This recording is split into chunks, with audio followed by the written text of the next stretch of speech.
Madam आपको ये screen दिख रही है ना अभी? हाँ हाँ ठीक है। तो जो अभी कर रहे हैं ना हम टॉपिक, वो करेंगे D3 के ऊपर, जिसको दृष्टान कुंडली भी बोलते हैं। ठीक है, क्या क्या करने वाले हैं हम आज?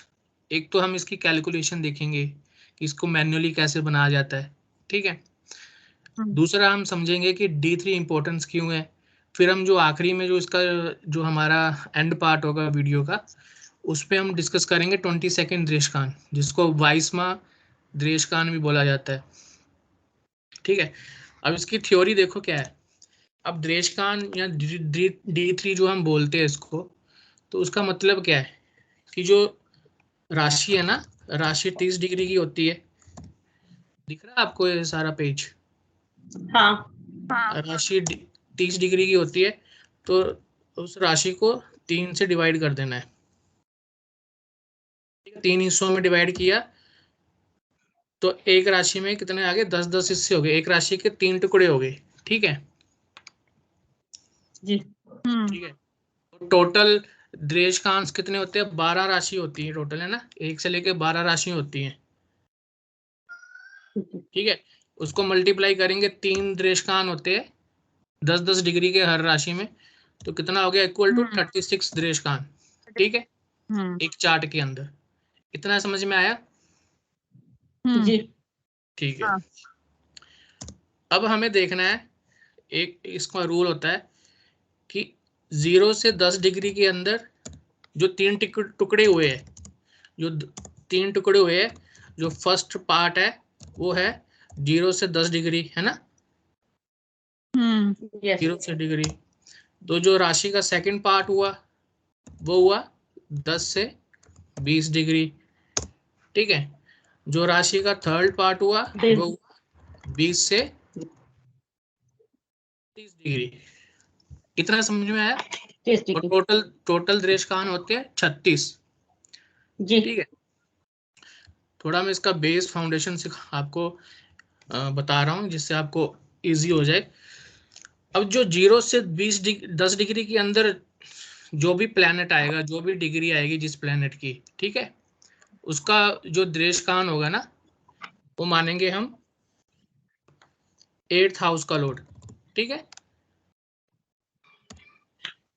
22वां दृष्टान, अगर अगर 22वां दृष्टान निकालने का मैं आपको फॉर्मूला बता रहा हूँ।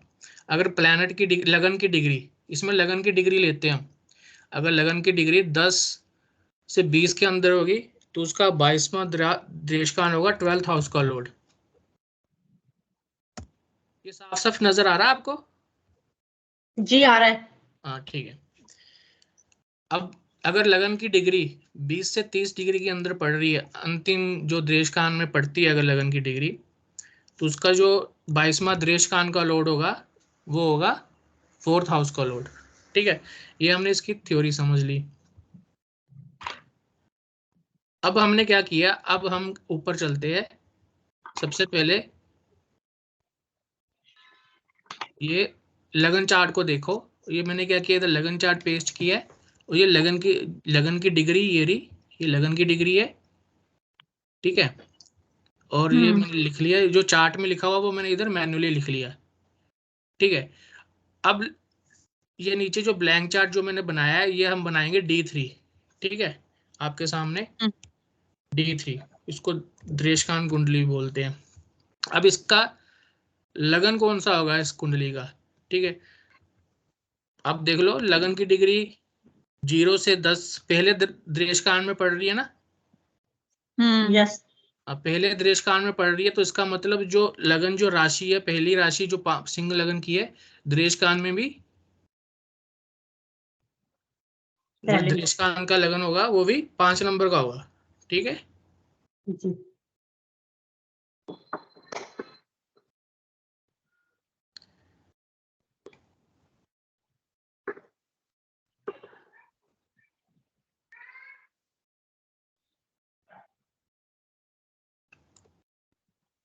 टेक्स्ट नहीं हो रहा, वेट वेट वेट।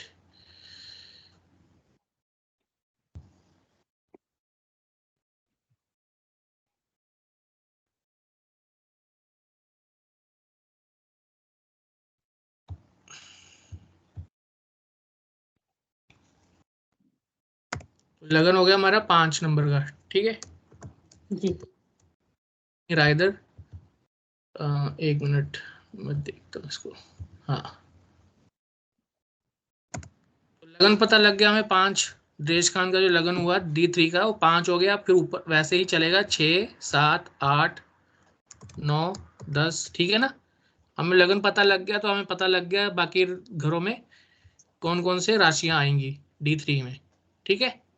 इतना पता लग गया कि D3 का लगन राशि कौन सी है, वो कैसे निकालनी है। लगन की डिग्री देख लो, लगन की डिग्री 60 डिग्री के अंदर आ रही है, तो 60 डिग्री पहले देरांश में पड़ती है, तो लगन भी D3 का वही होगा, ठीक है।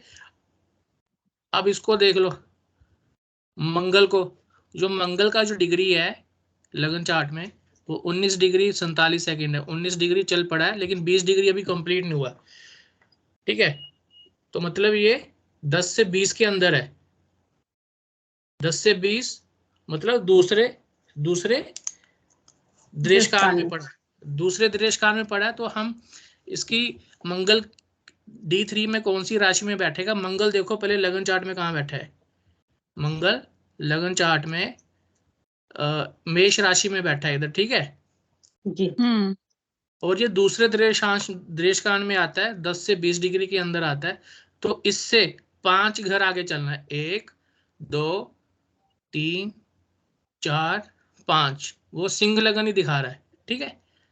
तो जो मंगल है वो देशकांड में लगन में आएगा, मंगल की पोजीशन,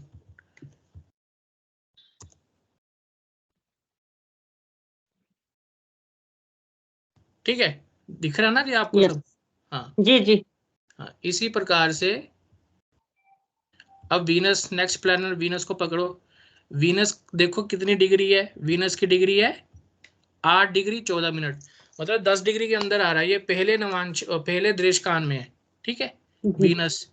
अगर वीनस पहले दृष्टकान में है तो उसको जिस राशि में है उसको उसी राशि में लिखना है। वीनस वृष राशि में है, 2 नंबर राशि में है, तो उसी राशि में वो रहेगा। रहेगा। इधर 4 आ गया, 3 आ गया, 2 2 इधर आता है, तो वीनस सॉरी इसकी वही साइन रहेगा D3 में, ठीक है। अब आगे चलते हैं केतु। केतु महाराज 10 डिग्री क्रॉस कर चुके हैं, 20 डिग्री के अंदर है, तो ये दूसरे दृष्टकाल में है, ठीक है। अब केतु महाराज की D1 में देखो, ये D1 है, देखो D1 में केतु छठे घर में है, इससे 5 घर चलना है, 2 3 4 5। तो केतु महाराज D3 में 2 नंबर में आ गए वीनस के साथ दृष्टकाल में,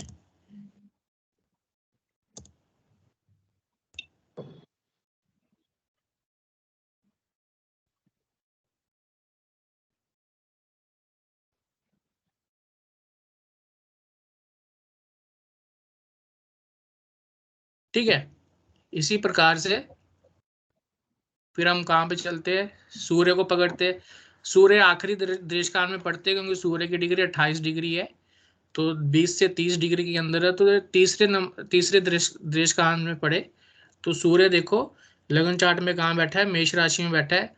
और तीसरे दृष्टकाल के लिए हमें 9 घर आगे चलना है, 1 2 3 4 5 6 7 8 9, मतलब सैजिटेरियस में सन होंगे D3 में, जी। 6 7 8 9, मतलब 9वें घर में।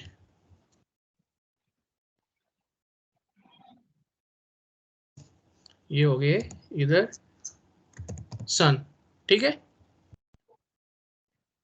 जी।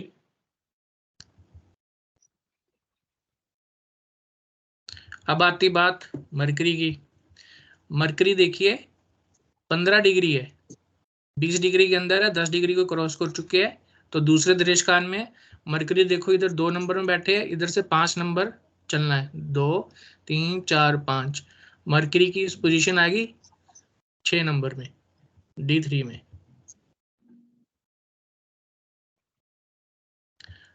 मतलब दूसरा घर D3 के सेकंड हाउस में मरकरी की इधर प्लेसमेंट आई। ठीक है, जी मरकरी हो गया। अब सैटर्न पकड़ते हैं। सैटर्न 10 डिग्री के नीचे ही है। ठीक है, 9 डिग्री 50 मिनट, तो 10 डिग्री के नीचे ही है। तो क्या यस करेंगे, तो ये फर्स्ट पहले ही, दृष्टा। हाँ पहले दृश्यकाल में बैठे हैं, तो शनि जिस राशि में बैठे उसी राशि में D3 में होंगे। शनि छठी राशि में बैठे हैं, तो शनि भी बुध के साथ चले जाएंगे। सेकंड हाउस में आ गए। सेकंड हाउस में आ गए। ठीक है, जी उसी प्रकार से चंद्रमा देख लो। चंद्रमा आखिरी तीसरे दृश्यकाल में बैठे, तो तीसरे दृश्यकाल में जो प्लेनेट बैठा है उससे 9 घर आगे चलना है। चंद्रमा देखो इधर बैठा है, उसका 9वां कौन सा है, मेष राशि। मेष राशि में चंद्रमा आ गई।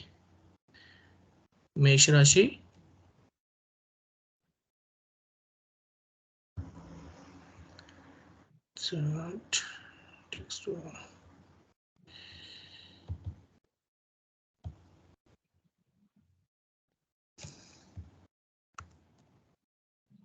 ठीक है।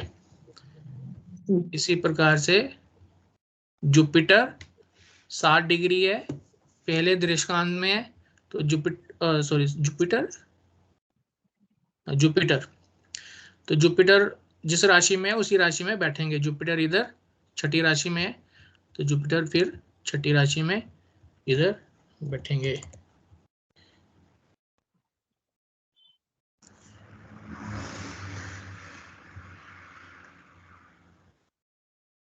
अब राहु देखो, राहु दूसरे दूसरे दृश्यकाल में है। यस राहु की प्लेसमेंट देखो, इससे 5 घर चलो, 2 3 4 5, 8th में आ गए 5। यस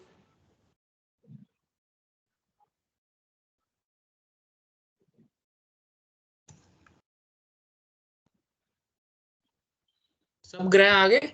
डी हमारा D3 बन गया। ठीक है, इतना समझ में आया कि D3 कैसे बना मैन्युअली। हाँ, यस अब हम बात करते हैं कि D3 से क्या क्या देखा जाता है। D3 क्या होता है, जो जिसको द्रेशकांड बोलते हैं, उसको जो लगन चार्ट का जो थर्ड हाउस है, थर्ड हाउस का एक्सपेंशन है। ठीक है, ठीक है, यही बोलते हैं। जी थर्ड हाउस क्या होता यस है, थर्ड हाउस क्या होता है, हमारे सिबलिंग्स होते हैं, हमारा एफर्ट्स होते हैं। ठीक है, और ये आयु का भाव भी होता है ना, जैसे अष्टम से अष्टम हो गया, यस है ना। यस और बताओ छोटे भाई बहन। डॉक्यूमेंटेशन हाँ डॉक्यूमेंट डॉक्यूमेंटेशन, हाँ डॉक्यूमेंटेशन हो गया। और कुछ और लोग ये इसको अट्रैक्शन का भी बोलते हैं। और इसको पराक्रम का भाव भी बोलते हैं। एफर्ट जैसे मैंने यस पराक्रम मतलब ये प्लैनेट्स के पराक्रम भी बताता है। ठीक है, और भी चीजें हैं एक हाउस में बहुत सारे, लेकिन जो मेजर चीजें हम यही देखते हैं। डॉक्यूमेंटेशन हो गया, ठीक है, जो भी कारक है, एफर्ट्स हो गया, नेबरहुड हो गया, है ना, जी नेबरहुड और ट्रैवल। शॉर्ट ट्रेवल्स, ये सब हम तीसरे घर से देखते हैं। तो जो देशकान कुंडली है वो तीसरे घर का एक्सपेंशन है। ठीक है, और इसको है ना, इसकी 22nd देशकान। अब हम बात करते हैं कि 22वां देशकान क्या है। 22वां देशकान, ठीक है, जैसे कि मैंने ऊपर बताया कि 36 देशकान होते हैं। ठीक है ना। हर राशि में, एक राशि के 3 पार्ट 10-10 डिग्री के, और 12 राशियां, उसको 3 से मल्टीप्लाई हो 36 देशकान हो गए। ठीक है, तो 22nd देशकान कौन से हाउस में पड़ेगा, 8th हाउस में पड़ेगा। जी देखो ना, अब ये लगन चार्ट देखो, ये रहा। 3 इधर हो गए, 3 इधर हो गए, 6 7 घर तक चलोगे, 3 7 21 हो गए। 8वें घर में पहला दृश्यकान जो होगा वो 22 का दृश्यकान हो गया, है ना, अगर करेंगे हम यस। कैलकुलेशन। ठीक है, तो हाँ 8th हाउस। हाँ हाँ हाँ, अब हमने इसमें देखना है कि इस लगन चार्ट से कैसे जाने कि हमारा जो 22 दृश्यकान है उसका स्वामी कौन है। ठीक है, वो कैसे देखते हैं, लगन की डिग्री देखते हैं। लगन की डिग्री को देखना है।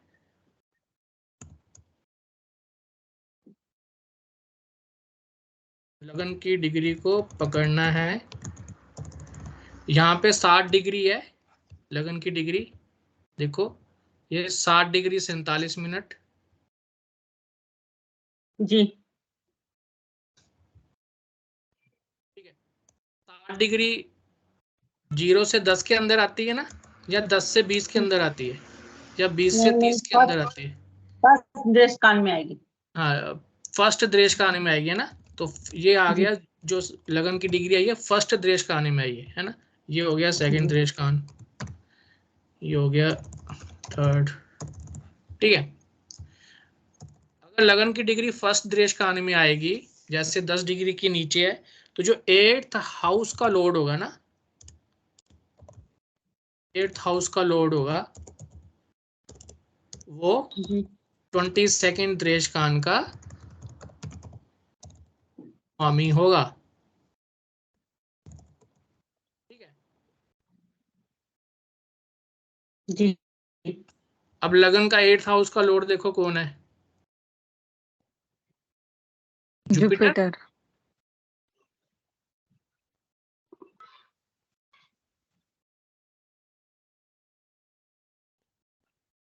तो इधर जो D3 की कुंडली बनाई थी उसमें भी जुपिटर की राशि आ रही है ना 8th हाउस में। यस, जुपिटर ही आ रही है। हाँ, तो तो इधर से कंफर्म हो गया लगन चार्ट से भी और D3 से भी कि जो 22वां दृश्यकोण का जो स्वामी है इस लगन चार्ट का, इस जातक का, वो है जुपिटर। ठीक है, अब जी इसका इंपॉर्टेंस क्या है। 22वां दृश्यकांक की दशा जब जब आएगी, चाहे वो अंतर में हो प्रत्यंतर में हो, जब महादशा हो, ठीक है, तब तब जातक को हेल्थ इश्यूज, जैसे कि इसकी जो कैलकुलेशन है ना, जैसे आयु निकालने का, मृत्यु निकालने के लिए भी इसको किया जाता है। ठीक है, लॉन्जिविटी के लिए भी इसको चेक किया जाता है दृश्यकान को, 22 दृश्यकान को। ठीक है, अगर सैटर्न जैसा प्लेनेट ट्रांजिट करते करते 22 दृश्यकान में आ जाए या उसके साथ संबंध बना जाए, तब भी प्रॉब्लम आएंगी जातक को। तो इसको बहुत ही इंपॉर्टेंट देखा जाता है। अगर सन जैसा प्लेनेट आ जाए तो सन के जो भी कारक तत्व है वो प्रॉब्लम में आ जाएंगे, हार्ट प्रॉब्लम होंगी, बोन्स प्रॉब्लम होंगी, सरकार से डर लगने लगेगा। ठीक है, ऐसे ही मून आ जाए ट्रांजिट करते करते, या ये जुपिटर, ठीक है, तो मन से रिलेटेड जो समस्याएं वो पैदा होने लगेंगी। मृत्यु तुल्य कष्ट भी दे सकता है वो। अगर किसी की आयु का निर्धारण करना है कि उसकी मृत्यु किस प्रकार से होगी, लॉन्जिविटी को खतरा वगैरह, तब उसके लिए और भी मैटर देखने होते हैं, जैसा कि उसकी दशा अंतरदशा में बाधक और मार्ग की दशा चल रही हो, वो आपने कैलकुलेट कर लिया हो उसकी आयु वगैरह भी, कि उसकी अभी आयु कम ही बची है। फिर हम उस केसेस में ये दृश्यकान का रोल 22 का और इम्पोर्टेंट हो जाता है। तो दृश्यकान की दशा को देखना इम्पोर्टेंट है हर टाइम, कहने का मतलब ये है। ठीक है, हम जब कोई भी कुंडली का विश्लेषण करते हैं ना, तो D3 को भी देखना बहुत जरूरी है। ठीक है, और 22 दृश्यकान के लोड को भी देखना जरूरी है। जब भी हम मेडिकल एस्ट्रोलॉजी करते हैं, कोई बोलता बीमार हो गया, कोई किसी को रोग हो गया, या काफी लंबे से रोग चल रहा है, तो ये देखो कि 22वां दृश्यकान लॉर्ड की स्वामी की दशा तो नहीं चल रही। ठीक है, तो ऐसे हमें ये देखना होता है। तो ये था दृश्यकान के ऊपर टॉपिक। तो ये अभी आप बता दो, इसमें कोई डाउट या आपको समझ में ना हो मैं फिर से रिपीट कर लूंगा। कैलकुलेशन आपको समझ में आ गया, इंपॉर्टेंट समझ जी में आ सर। गया। यस सर, बिल्कुल सिंपल है ये तो कैलकुलेशन। अगर फर्स्ट देश कान में आएगा तो 0 से 10 डिग्री तक, अगर सेकंड देश कान में होगा तो 10 से 20, हाँ हाँ हाँ, और थर्ड देश कान में होगा 20 से 30। हाँ, वो देशकान तो पता लग गए, लेकिन वो लगन की डिग्री से हमें पता लगेगा कि अगर लगन की डिग्री किस देशकान में आती है, फर्स्ट में आती है, सेकंड में आती है, तीसरे में आती है, तो उसके स्वामी जैसे फर्स्ट में आ गया तो 8th हाउस का लोअर जो होगा वो उसका 22वें जी देशकान का स्वामी होगा। अगर जी दूसरे देशकान में आएगा तो 12वें घर का जो स्वामी होगा लगन चार्ट का, जी वो उसका 22वें देशकान का स्वामी होगा। अगर लास्ट पर पड़ाव जैसे 20 से 30 डिग्री के अंदर अगर लगन की डिग्री आती है तो वो 4th हाउस का जो लगन का चार्ट में जो 4th हाउस का स्वामी होगा वो 22वें देशकान का स्वामी होगा। और सिंपल फॉर्मूला, D3 खोलो, D3 में जो 8th हाउस में जो राशि होगी जो उसका स्वामी होगा वही आपका 22nd देशकान का स्वामी होगा। तो इधर से मैंने आपको मैन्युअली कैलकुलेट करके पहले D3 बनाया, D3 से फिर आपको मैंने डिग्री वाइज बताया कि फिर दोनों से कंफर्म हो गया कि जुपिटर ही 22nd देशकान का स्वामी है इस जातक का। ठीक है, तो इसको जब भी हमने प्रिडिक्शन करनी है, जैसे हेल्थ के इश्यूज आते हैं, जैसे कोई बोलता है कि बंदा बीमार चल रहा है काफी दिनों से, लंबे समय से, तो देखो उसमें ये जहाँ ट्रांजिट के जो कुछ प्लैनेट है जिस जिस भी रिलेटेड उसको समस्या आ रही है वो 22वें देश का